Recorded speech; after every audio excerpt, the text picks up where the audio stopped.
మహబూబ్ నగర్లోని క్రిస్టియన్పల్లి survey number 523లో అధికారులు అక్రమ కట్టడాలను కూల్చివేశారు. అయితే అక్కడ మళ్లీ తాత్కాలిక అక్రమ నిర్మాణాలు వెలుస్తున్నాయి. బోయపల్లి, ఏనుకొండ ప్రాంతాల్లో అక్రమ కట్టడాలు వెలుస్తున్నాయి. దీంతో త్వరలోనే అన్ని ప్రభుత్వ భూములకు హద్దులు ఏర్పాటు చేస్తామంటున్న ఎంఆర్ఓ ఝాన్సీరామ్తో మా ప్రతినిధి Shankar Goud face to face. Mahabubnagar మున్సిపాలిటీలో సర్వే నెంబర్ 523లో ఈరోజు తెల్లవారుజామున మున్సిపల్ శాఖ అధికారులు, పోలీస్ శాఖ, అదేవిధంగా రెవెన్యూ శాఖ ఆధ్వర్యంలో కూడా అక్రమ కట్టడాలను పూర్తిస్థాయిలో కూల్చివేసినటువంటి పరిస్థితి కనిపిస్తుంది. ఇక ముఖ్యంగా ఈరోజు తెల్లవారుజాము నుంచి కూడా ఈ యొక్క క్రిస్టియన్పల్లికి సమీపంలో ఉన్నటువంటి 523 సర్వే నెంబర్లో గత నుంచి కూడా దీని మీద ఫిర్యాదులు వస్తున్నాయి. అందుకే దీని మీద ఖచ్చితంగా కూల్చివేతలు చేశామంటూ కూడా అధికారులు చెప్తున్నారు. దీనికి సంబంధించి ప్రజెంట్ మహబూబ్ నగర్ ఎంఆర్ఓ ఝాన్సీరామ్ మనతో ఉన్నారు. ఆయనతో మాట్లాడదాం. సార్ చెప్పండి సార్, అంటే ప్రధానంగా ఈ కూల్చివేతలు అనేది దేన్ని బేస్ చేసుకొని చేశారు? ఈ కూల్చివేతలు ఎప్పుడు స్టార్ట్ చేశారు? ప్రజెంట్ సిచ్యువేషన్ ఏంటి అక్కడ?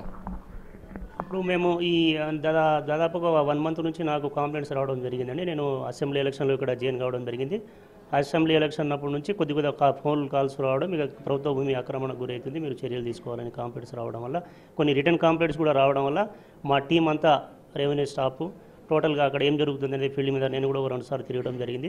అయితే అక్కడ మేము అబ్జర్వ్ చేసింది ఏంటంటే తాత్కాలిక కట్టడాలు చేసేసి జస్ట్ సింపుల్గా సెట్ చేసేసి దానంతా ఆక్యుపై చేసేసి ఉన్న హౌజెస్ ఏదైతే ఉందో దాంట్లో 70 హౌజెస్ దాకా మనం గుర్తించడం జరిగింది.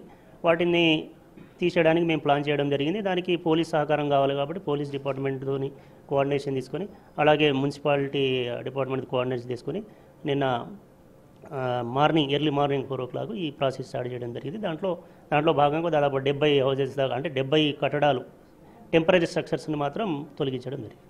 అంటే మేజర్గా ఆ సర్వే నెంబర్కు సంబంధించి ఎన్ని అక్రమ కట్టడాలను గుర్తించారు? మేజర్గా వాళ్ళకేమో పట్టాలు ఉన్నాయని ఒకవైపు నుంచి అంటున్నారు అని వాళ్ళు కూడా అంటున్నటువంటి పరిస్థితి కనిపిస్తుంది. దీని మీద మీరు ఇచ్చే క్లారిటీ ఏంటి? మేము ఇప్పుడు ఏదైతే మేము డిమాలిషన్ చేశామో వాళ్ళ ఎవరి దగ్గర కూడా పట్టా సర్టిఫికేట్ లేదు. అది టెంపరీగా అనేది క్లియర్ కట్గా ఎవరు చూసినా కూడా జస్ట్ టెంపరీగా తయారు చేసుకునే ఎంకరేజ్మెంట్ అయింది అనేది క్లియర్ కనిపించింది. కాబట్టి వాటిని మాత్రమే ఎవరైతే నివాసం లేరు, టెంపరీగా స్ట్రక్చర్ అక్కడ కనిపిస్తుందో వాటిని మాత్రం తీసేయడం జరిగింది. ఇప్పుడు నివాసం ఉన్న దాంట్లో కూడా కొన్ని బోగస్ ఉన్నాయని కూడా మాకు సమాచారం ఉంది. వాటిని కూడా వెరిఫై చేసి నెక్స్ట్ ఆ బోగస్ అని తేలిన తర్వాత వాళ్ళకు కూడా ఇలాంటి చర్యలు తీసుకుంటామని చెప్పి తెలియజేస్తాం. అంటే ఒక 523 కాకుండా ఇంకా ఎక్కడైనా పట్టణంలో ఇంకా ఎటువంటి వాటి మీద మీకు ఫిర్యాదులు అందుతున్నాయా? ఆ ఫిర్యాదులపై మీరు తీసుకోబోయే యాక్షన్ ఏ విధంగా ఉండబోతుంది? ఇప్పుడు మాకు ఇక్కడ ఏనుకొండ దగ్గర 25 సర్వే నెంబర్లు కూడా ఇట్లాంటి కొన్ని కంప్లైంట్స్ మా దగ్గర ఉన్నాయి. ఇంకా 227 బోయపల్లి దగ్గర కూడా ఇట్లాంటి కంప్లీట్స్ ఉన్నాయి. వాటి మీద కూడా ఇది కంప్లీట్ చేసిన తర్వాత వాటిని కూడా ఒకసారి వెరిఫై చేసి ఇన్ కేస్ అవి కూడా ఇట్లా బోగస్ అని మనకు నిర్ధారణకు వస్తే దాన్ని కూడా సేమ్ ఇదే కోఆర్డినేషన్తో అది కూడా ప్రాసెస్ చేస్తామని తెలియదు. అంటే ఇప్పుడు మేజర్గా సార్ రాష్ట్రంలో హైడ్రా కూల్చివేతలు అనేది కూడా బాగా ప్రకంపనలు సృష్టిస్తుంది. ఈ క్రమంలో ఇక్కడ ఈరోజు జరిగినటువంటి కూల్చివేతలకు హైడ్రాకు అంటే దీన్ని పోల్చవచ్చు అంటారా? అంటే దీనికి సంబంధం గురించి చెప్పాలంటే ఏం చెప్తారు? దీనికి ఏం పొలిక లేదండి.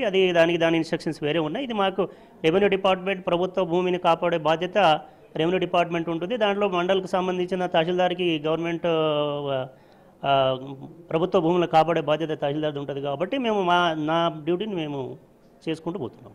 అంటే ఇప్పటికీ ఈ ఆపరేషన్లో ఏ అధికారులు పాల్గొన్నారు? ఎంతమంది దాకా ఈరోజు ఆపరేషన్లో పాల్గొన్నారు?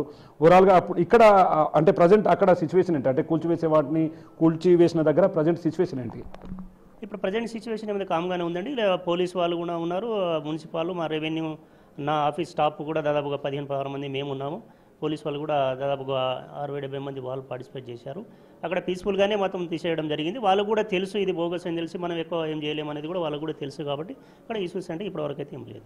అంటే ఇప్పుడు మీరు తొలగించినటువంటి భూమికి సంబంధించి అంటే ఇక్కడ ఏదైతే అక్రమ కట్టడాలు ఉన్నాయో వాటిని అంతా తీసేశారు.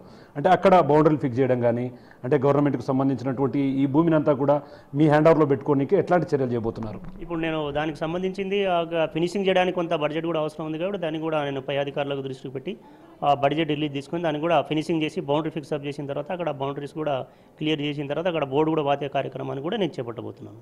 అంటే ఓవరాల్గా ఒకవైపు అంటే ప్రభుత్వం ద్వారా వస్తున్నటువంటి ఉత్తర్వులను ఖచ్చితంగా ఇక్కడ పాటించాలనే క్రమంలో, లేకుంటే స్థానికంగా వస్తున్నటువంటి ఫిర్యాదులను మేజర్గా బేస్ చేసుకొని ఈ కూల్చివేతలకు సిద్ధమయ్యారంటే ఏం చెప్తారు?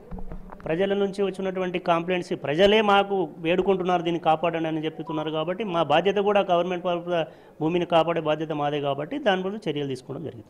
అంటే చాలా మటుకు ఏమనుకుంటారు అంటే ఇదేదో ప్రభుత్వం నుంచి వచ్చినటువంటి ఆదేశాలు, ఆ ఆదేశాలను ఇక్కడ ఇంప్లిమెంట్ చేశారు, పేదలకు ఇబ్బందులు అవుతున్నాయనే ఆరోపణలు కూడా దాని మీద ఏం చెప్తారు? అది ఎవరు కూడా ప్రభుత్వం కూడా న్యాయంగా ఉన్న వాటిని తీసేయమని ఎవరు చెప్పరు కదా. నేను తహసీల్దార్గా కూడా ఉన్న మాకు జెన్యూనిటీని కూడా తీసేయడానికి అయితే లేదు కదా. అది క్లియర్ కాదు అని తేలిన తర్వాతనే దాని మీద యాక్షన్ ఇన్సైడ్ చేయడం జరుగుతుంది. మొత్తంగా అయితే స్థానికంగా ఉన్నటువంటి ప్రజల ఫిర్యాదుల మేరకే అక్రమ కట్టడాలపై ఈరోజు కూల్చివేతలకు పాల్పడ్డాము. గతంలో కూడా ఈ సర్వే నెంబర్కు సంబంధించి చాలా అక్రమ కట్టడాలు నిర్మించారు. అక్కడ తాత్కాలికంగా నిర్మించుకున్నారే తప్ప పూర్తి స్థాయిలో నివాసాలు ఉండడం లేదు.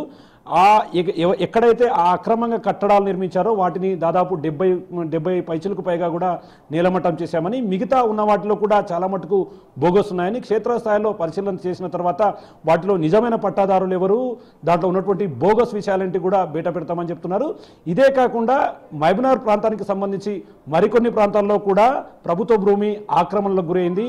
ఆక్రమణను త్వరలోనే ఖచ్చితంగా బయటపెట్టి అక్కడ ఎవరైతే అక్రమంగా నిర్మించుకున్నటువంటి నిర్మాణాలను పడగొట్టి అక్కడ గవర్నమెంట్కు సంబంధించి ఏదైతే ప్రభుత్వ భూమికి సంబంధించినటువంటి హద్దులను ఏర్పాటు చేస్తామో దీంట్లో ప్రభుత్వం ఒత్తిడి పక్కన పెడితే ప్రభుత్వంకు సంబంధించినటువంటి ఆదేశాల కన్నా స్థానికంగా ఉన్నటువంటి ఫిర్యాదుదారులు రెగ్యులర్గా దీన్ని ఖచ్చితంగా ఈ ఆక్రమణ తొలగించాలని చెప్పి మాకు పూర్తి స్థాయిలో ఒత్తిళ్లు తేవడం, ఖచ్చితంగా అది ప్రభుత్వ భూమి కావడం వల్ల దాన్ని పూర్తి స్థాయిలో మేము హ్యాండ్ ఓవర్ చేసుకోవడం జరిగిందని చెప్పి కూడా స్థానికంగా ఉన్నటువంటి ఎంఆర్ఓ గాంధీరామ్ చెప్తున్నటువంటి పరిస్థితి ఇక్కడ కనిపిస్తుంది. ఇది ఓవరాల్గా ఈరోజు ఉదయం మహబూబ్నగర్ ప్రాంతంలో జరిగినటువంటి అక్రమ కట్టడాల కూల్చివేతకు సంబంధించినటువంటి update. Camera person Nageshwar, Shankar Goud, big TV, Mahabubnagar నుండి.